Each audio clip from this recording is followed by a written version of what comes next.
هنعمل كريب بانيه. انا بدأهولكوا في اول فيديو زي ما انتم شايفين كده، الجبن سايحة فيه وما شاء الله حلو. معانا هنا بانيه متقطع، طبعا احنا كنا عاملين الفيديو برضو، والعيش الكريب كنا عاملينه، تقدروا تراجعوا الفيديوهات وتشوفوه. تمام. عندنا هنا ميكس جبن، وعندنا زيتون متقطع، وعندنا كاتشب ومايونيز، وطبعا تومية عاملينها برضو مع بعض.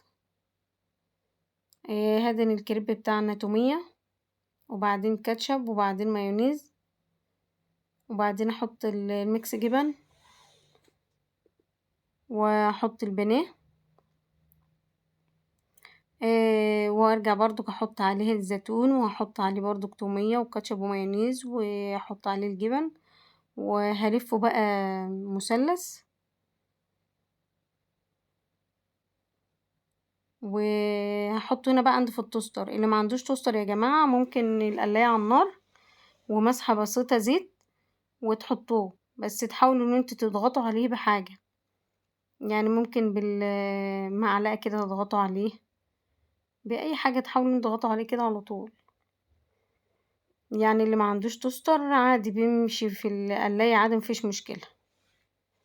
تمام. هنا برضو هعمل التاني معاكم اهوتي، هكرر برضو نفس اللي انا عملته في الاولاني،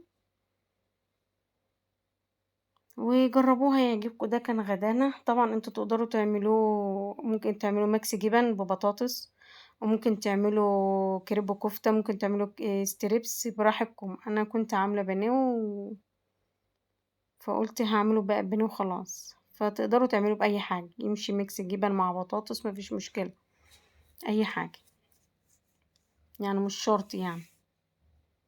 وجربوها هيعجبكم، حلو كويس للأولاد. الأولاد عايزين الحاجات دي على طول. ويلا حطوا اللايك، اللي ما حطش اللايك يحطوا اللايك عشان يوصلكوا كل جديد على طول. ويا ريت يا حبايبي تشتركوا في القناة بتاعتي على اليوتيوب، يوميات نسرين يوسف. وجربوه في البيت، اوفر واحسن، لان الكريب بره عاد ب70 جنيه وب80 جنيه، وبألف هنا.